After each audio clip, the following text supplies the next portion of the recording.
team is like an orchestra. Orchestras, in order for them to have success, what you have to do is get each and every one of those instruments to give up their identity for one common goal. When we first heard there'd be a World Cup of Hockey, this is what we dreamed of.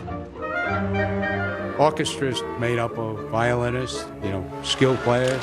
Scores! Scores! Drummers who were physical players. What's up? Here they go. It's like a big bear. Trumpet players who might be halfway between.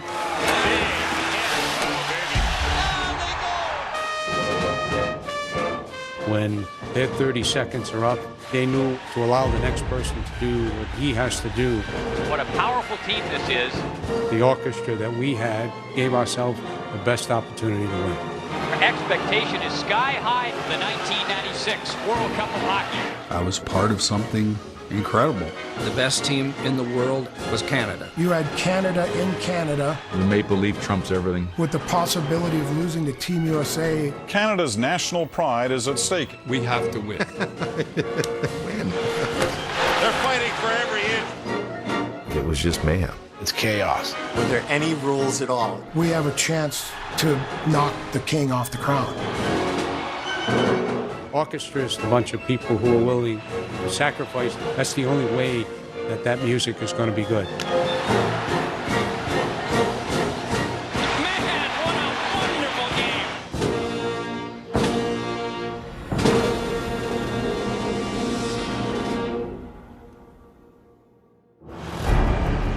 In 1996, the best orchestras in the hockey world gathered for a new tournament.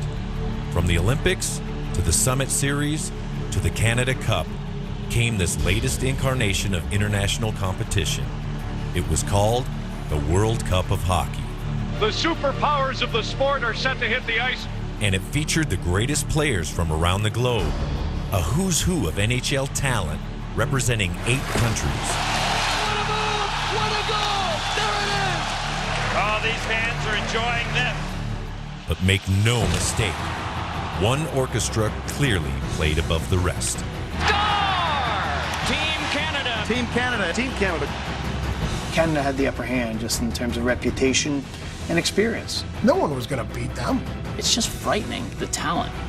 The roster Canada put on the ice for this 1996 showcase was perhaps the greatest ensemble ever assembled. Canada had the greatest number of musicians to pull from. They had a roster that limited them to 26. 10 of them are now in the Hockey Hall of Fame. We had 50 goal scorers that were on the fourth line. I remember walking into the dressing room and seeing, the names. I mean, our best, Canada's best in there, and just kind of being taken aback. I mean, just go down the middle. So you have Gretzky, the greatest player in history, Mark Messier, Steve Yzerman, Eric Lindros, Paul Coffey on the back end, Scott Stevens on the back end, legendary Hall of Fame players. There was definitely awe. Every guy had a Hall of Fame name and unbelievable numbers, and your eyes are big and they're so good. Part of you didn't know how you're going to compete. In the decades prior to the 96 World Cup, rarely could anyone compete with Canada. Their national team had captured 6 Olympic gold medals and 20 world championships. They had won 4 of 5 Canada Cups, the only tournament prior to 1996 that featured NHL players. What a marvelous moment in Canada's hockey history. They were Mozart and Bach and Beethoven all rolled into one. The Canadian people thought it was their right to win the tournament, and that all they had to do was show up and they automatically beat whoever it was who came down the pike. We don't play for silver, and we don't play for bronze. We're expected to win. End up second, it's like a depression over here. Somebody died or something like that. Yeah, it was expected. Canada is the huge Goliath that has a club about 9 feet long and the ability to wheel it. 2 Slovakian players are down.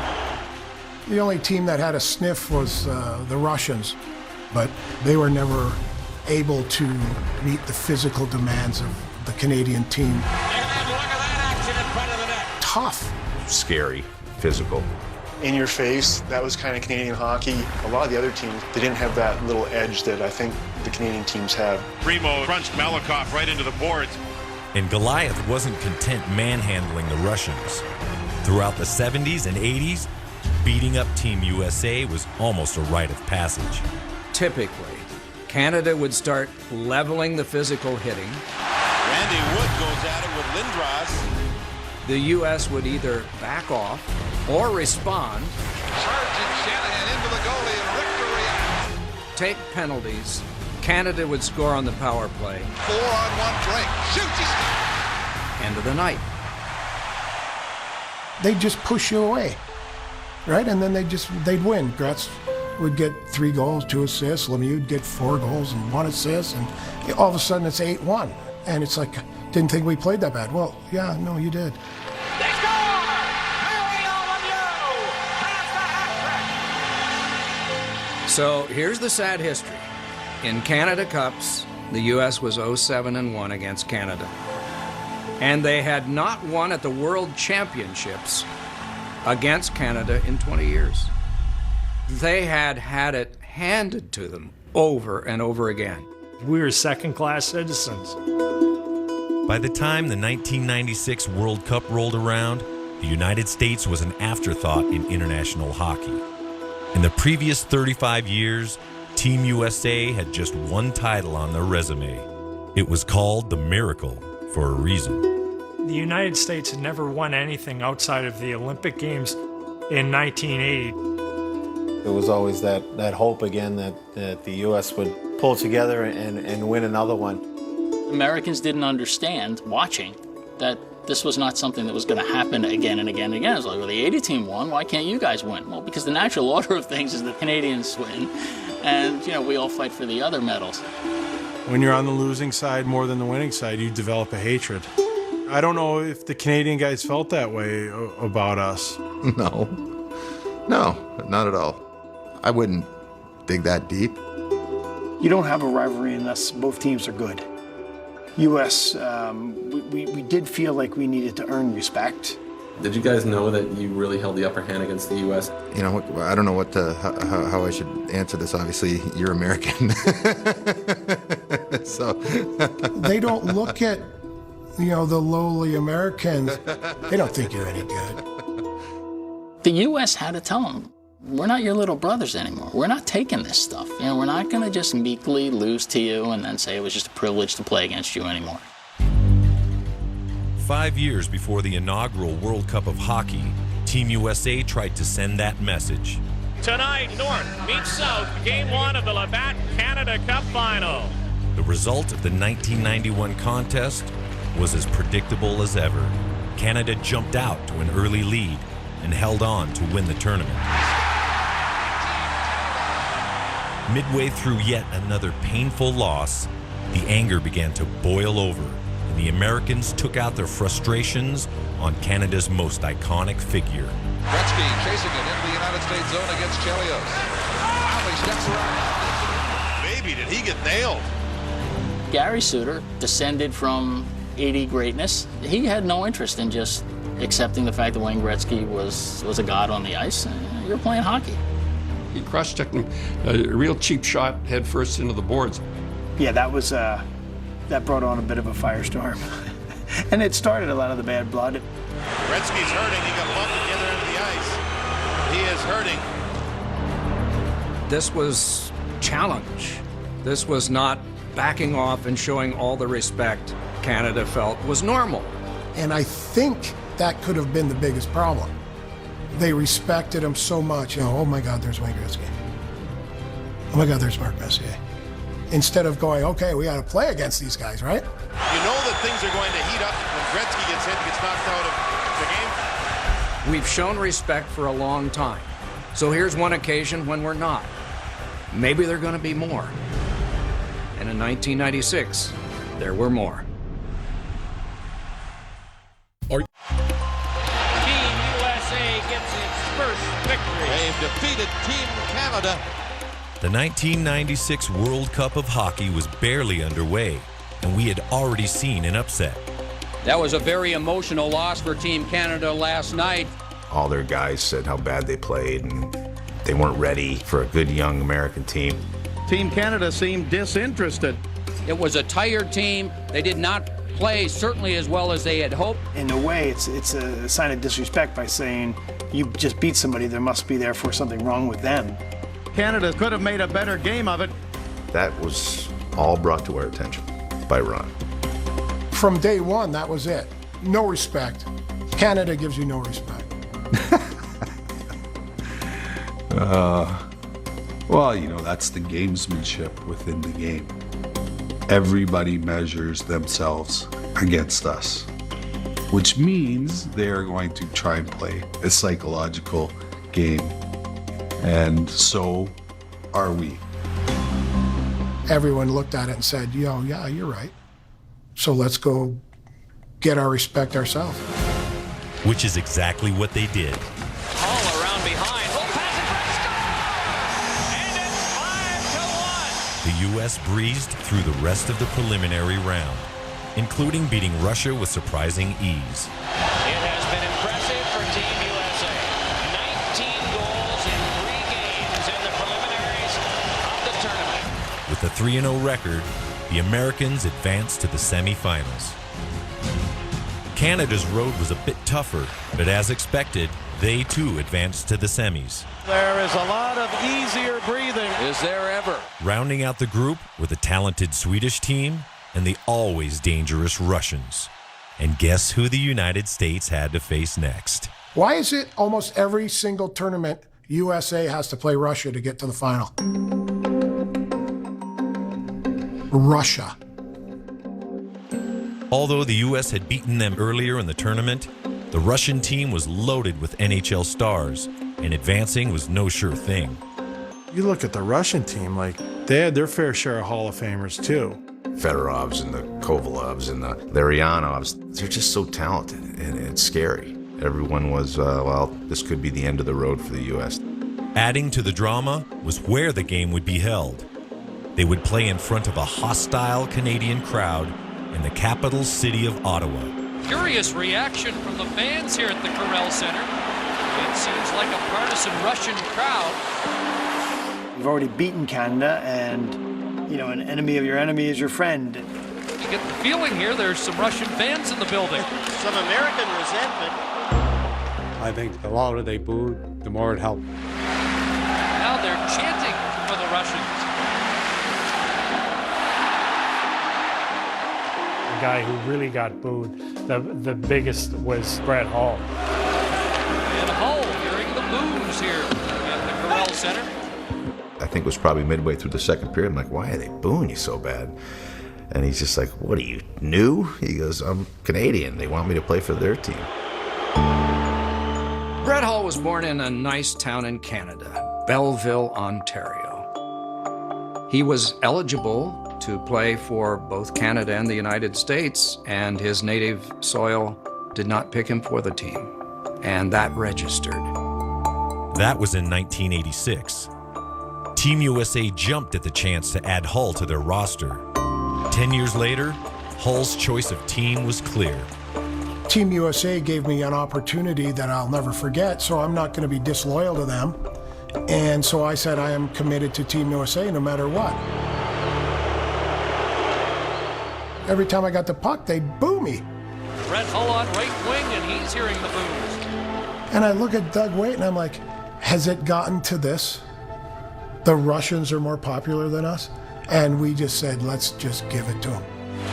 That's Doug Waite playing it back. At your shot, deflected right on the score! Brett Hull on the rebound. He just couldn't wait to just stick it to him. Hull shoots, he scores! Brett Hull makes it 4-1, Team USA. We beat them 5-2 and, you know, first star, waving at the crowd, leaving the ice. And Team USA wins it. And then we knew we were going to the finals. It's almost like they didn't want us to play Canada because they knew we could beat them. Meanwhile, the other side of the bracket would have its own memorable semifinals. The Canada-Sweden game was one of the finest that you could imagine for drama. The game headed into overtime, tied at 2. Wayne Gretzky looking to the front, save on a cross, and a save made by Salo. What a stunning job by Salo on Don Foose. We had an unbelievable game against Sweden. Sundin, one spike foot, got it across the sun, the first shot, and a save made by Joseph as he hit the ice.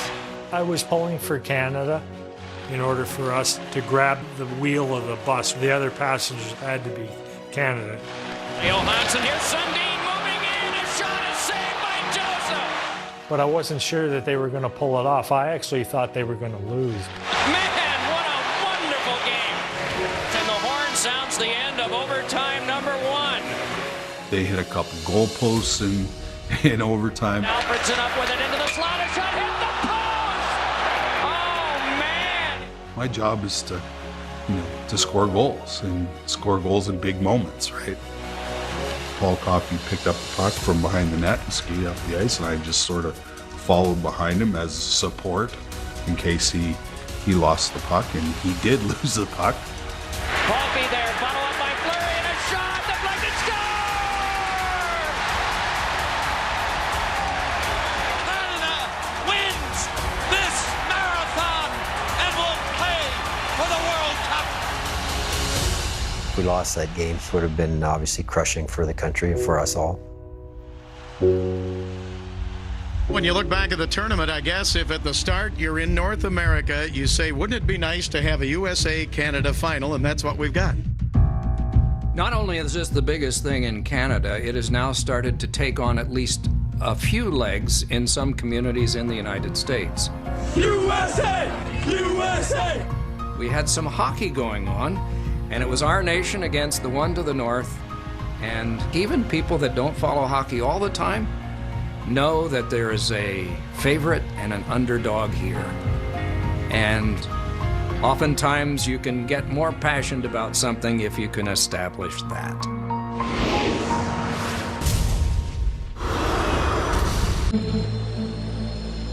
Mike, I couldn't be happier with the fact that it's an all-North American final. I think these are the two best teams going into the tournament. They've survived to meet in the final. I remember being told, if you don't want to play Canada, then you shouldn't be playing in the finals. They really wanted to make a statement and prove something, that they could beat the favorite, the best team in the world at the time, the best team that could be assembled was Canada. When Canada gets into this situation, they look to their leaders. This will be a great, great battle. Doesn't matter who we play, We set the mark, we set the bar, and everybody has to come and knock us off the podium.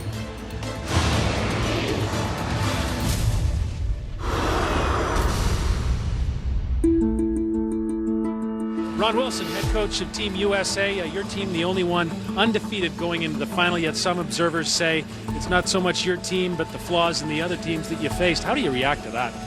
Well, we can't worry about what the other teams are saying. We're focused in our own room, and we're going to continue to play to our strengths and do what we've been doing best. I'm predicting Canada in 3. The international media still had its doubts about Team USA. After all, Team Canada had 10 future Hall of Famers. But the Americans had one advantage. Game 1 of the best-of-3 finals would be played in Philadelphia.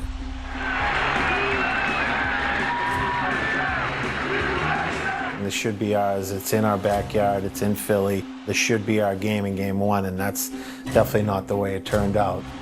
Gretzky circling back. The shot. Score! A deflection by Eric Lindros. A power play goal for Canada. It is 1-0. They came out and they played like Canada, and we played like the old USA. Messier moving in. He has Lemieux in front. Score! Team Canada carried the play throughout the game. Only the performance of goaltender Mike Richter kept Team USA close. And here's Yzerman alone. Save made by Richter. Oh, my. Behind Richter's remarkable goaltending, the United States was only down 3-2 with less than 10 seconds to play. Fans standing and applauding Team USA. They need a goal to tie this thing up. We had put ourselves in a bad spot by not playing well, but we had the chance there at the end. Now it comes down to a big faceoff to the right side of Curtis Joseph. You know, my job was just to get it by the first guy and see what happens. One back to Leach and a save. Joseph rebound, score! Team USA has tied it. 6.3 seconds left on the clock. And man, have they gone crazy in Philadelphia. No matter how much experience you have, how long you've been around, how many games you've played, to get scored on when they're seconds away from winning a game is always tough to recover. Then you think, all right, this is fate. We're going to dominate. Who's going to get it, you know? You're an American and you're a hockey fan, so you're steeped in 80 and you think that, you know, things have supernatural, magical import to them. Overtime period number 1. First team to score wins. We're meant to win this. You know, the U.S. is meant to win this. Guides it around to Adam Foote. Foote able to play it to Lemieux. But Philadelphia was not Lake Placid. Little tap ahead by Fleury is on now for Yzerman. Steve Yzerman with a shot! Score! Yzerman in overtime. Canada wins the first game 4-3. A goal coming at 10. It looked like Richter had it in his glove and then dropped it into the net. I can remember Ron Wilson saying, you know, that's one Mike wanted to have back. If I'm being honest, I didn't really give us a big chance to win at that point. Well, it seemed most of the country jumped for joy last night as Team Canada beat the United States in the first game of the World Cup final. It's been said Canada's national pride is at stake in this tournament. I think it means a lot with a rivalry between U.S. and Canada for Canada to beat the U.S. team in a final like this. Canada was just a win away from the title. And with the series shifting to Montreal for the remainder of the tournament, Team USA's chances looked bleak. Ready meal chance number 15, Brett Ball. Now we have to go and win not one, but 2 games up in Montreal. You could feel the importance of that game in the air. Now, Team Canada. The crowd, the atmosphere was awesome. There's Canadian flags, everybody's dressed in red. A lot of energy, a lot of excitement, a lot of nerves. There is an air of expectancy that Team Canada will win here tonight. You know, I remember getting a phone call from my dad, and my dad's like, hey, I'm in a hotel. Canada's setting up the party for their World Cup win. So you better do all you can, son, to get out there and make sure you spoil that party tonight. With difficult situations like this, it was just kind of like, all right, it. We're going up there. We're going to do it up there right in front of their own fans. Fed back to the point. Suter shoots one, and a big rebound score! John LeClaire has gotten the first goal of the game. Got to win hockey. It's got to be reckless abandon. And Chelios pulls Lindros down. Physical. You have to have emotion to play this game. Tenacious, and we're just going to keep coming. Doug Wade, he went right into Desjardins, took him out nicely, and then punched him in the mouth. The United States jumped to a 3-1 lead, but the real story of the night was the excellence of the American goaltender. Mike Richter was incredible. Glorious shot, and it's swept away by Richter. Another shot, and that didn't find its way. And another shot, and Richter blocked that one off. Richter, I mean, he was like a brick wall back there. Another brilliant shift by Canada, but they can't beat Richter. He was the best player for our team, and when your goalie's the best player, good things are going to happen. Ron Wilson has said, until we beat Canada in a meaningful game, we can't say that we have respect. They have beaten them in a meaningful game. Even more respect can be grabbed on Saturday. Silence. Silence. You could hear a pin drop. Canadian fans thought the Philly game restored order. There was a lot of what just happened. Did we possibly lose this game 5-2 to the United States? This is what hockey's all about. I mean, each team has one hand on the World Cup, and it's going to be a slugfest to see who gets the other hand on there.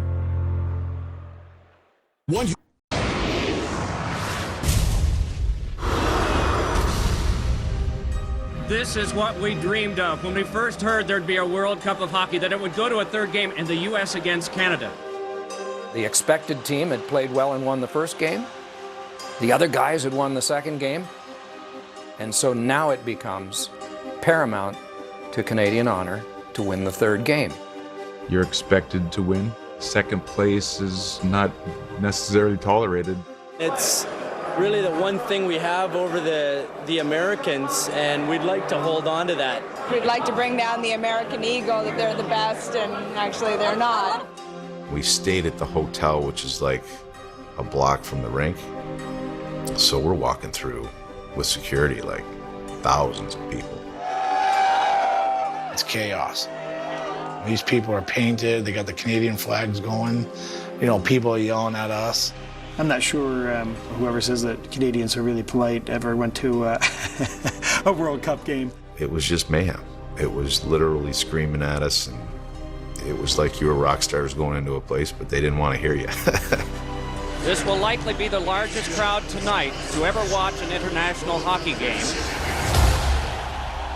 Every kid who plays hockey in Canada dreams of that moment to be standing on the blue line wearing a Team Canada jersey, listening to what's going on. That's why, you know, I put in those 10,000 hours of practice. I was preparing for this moment to be a part of something incredible. You had Canada in Canada with the possibility of losing to Team USA, and Team USA going, we have a chance to beat Canada and knock the king off the crown. From the drop of the puck, the pace of play was fast and furious. The game was scoreless midway through the first period. Wade gave it to Leach. Leach across. Big drive by Hall. He scores! Brett Hall, 1-0, a power play goal. You know, if you score the first goal, that's really making a statement when you're on the road. The United States finished the first period with a 1-0 lead. In the second, things got more physical. They're fighting for every inch, both teams. It's fast, it's scintillating, it's vicious. My sons now, who are 16 and 18, they watch the game with me. They asked me if there were any rules. Were there any rules at all? Are these teams finishing their checks? Oh boy, they are really finishing their checks. This was the toughest game I had to referee in my professional career. Terry Gregson getting busy. It wasn't just an aggressive forecheck, it was aggressive everywhere. It was banging and hitting. I like to say there was a lot of hate in that game. It's a game of battles, and it's the battles that you win, both mentally and physically, that allow you to have success. There's the stick up high from Lindros, and it'll come down right there in the back of the head. A 2-minute penalty is what Terry Gregson handed out. Probably a bad call. Probably a bad call. It was vicious. After every face-off, there was something going on. There was serious stick work. Tensions continued to rise throughout the second period. The nastiest moment came from the stick of Keith Tkachuk. Look at Tkachuk. Oh, my goodness. Now here, Terry Gregson is being talked to by both linesmen. This could be a big decision. You have to take a position that you can defend. You can't just say, well, we thought. You know, that's why we conferred, because, you know, that's a huge call. 5 minutes to Tkachuk. Well, it's for the stick work, and that also carries a game misconduct. He wanted to win, I wanted to win, and probably stepped over the line, but what are you going to do?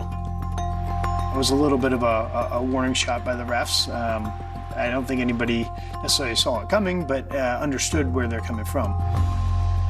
Tough guy to lose, though, at that point. Tough guy to lose.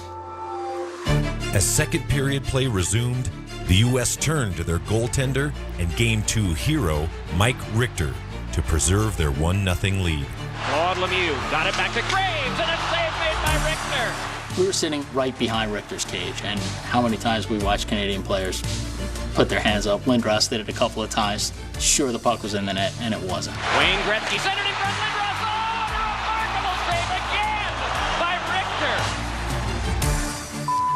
He was unbelievable. Mike Richter was unbelievable. The one vivid memory I do have is of Mike Richter's save on on Vinny Danfus. Ball is back out, but here's Danfus on a breakaway.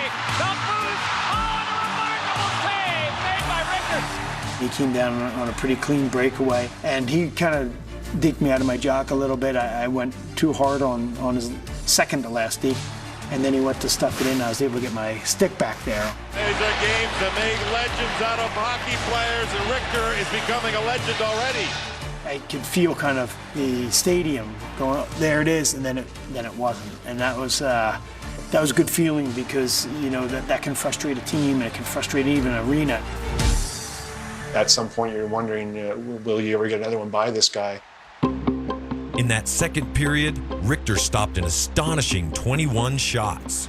And with just seconds to go, the United States led 1-0. Everybody just kept pushing and kept believing and focused our entire energy, trying to tie it up. Lindros tucked the pass across. Gretzky there. 8 to go in the period. Coffey fires, knocked down. Turnaround. Score! Lindros! I was so disappointed, and I saw him coming, and I thought I should have had that goal. You just don't like giving up that goal going into the locker room. We're tied up at 1, and with 5.5 seconds to go in the second period, Lindros put the puck on the ice underneath the right arm of Mike Richter. A power play goal. That was tough. 5 seconds left, and you go into that room, and you have all that work you just put into it, and you're back to square one.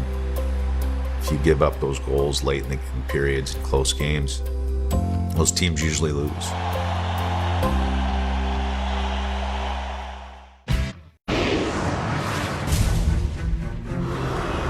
And we are back at the Molson Center in Montreal.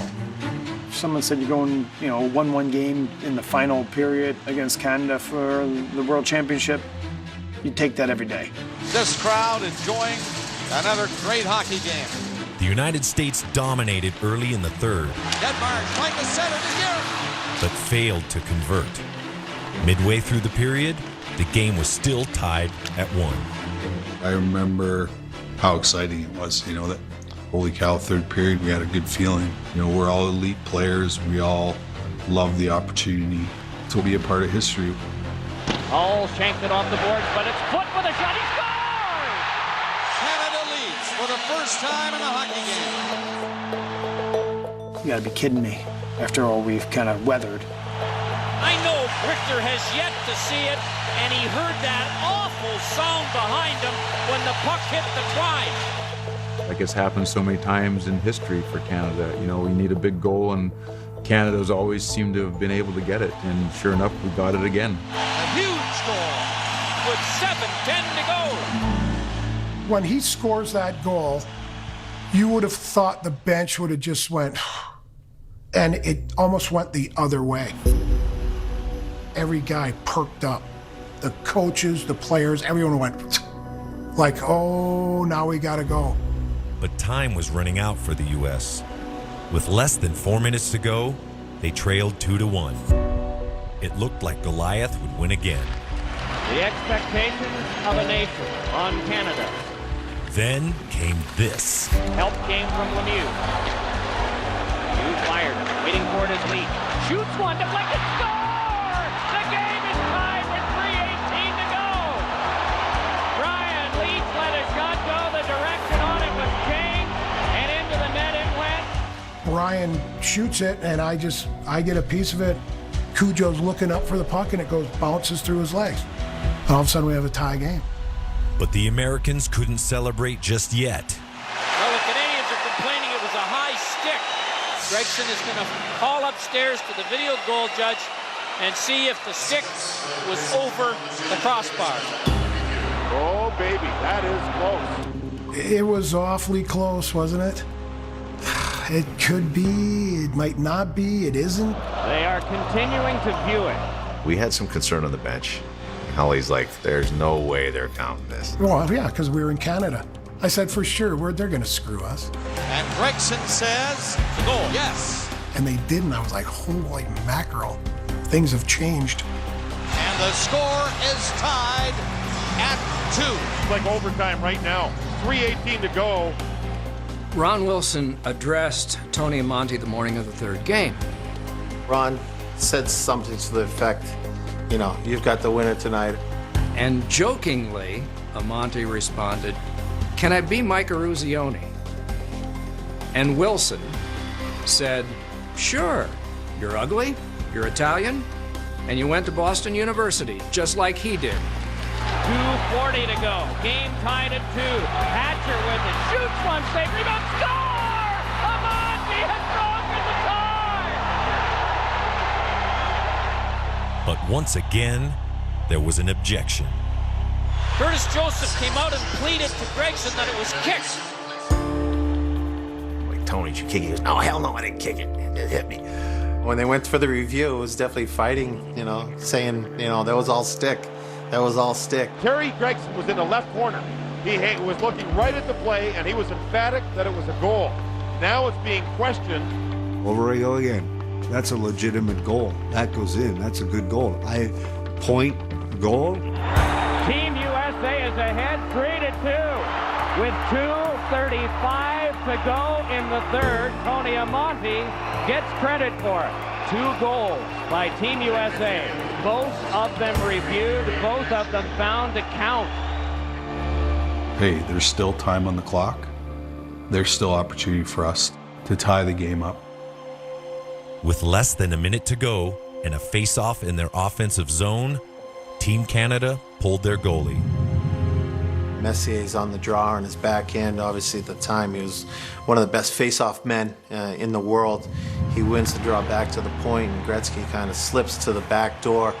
I see him standing there. I'm like, this guy's the greatest scorer ever. He's wide open.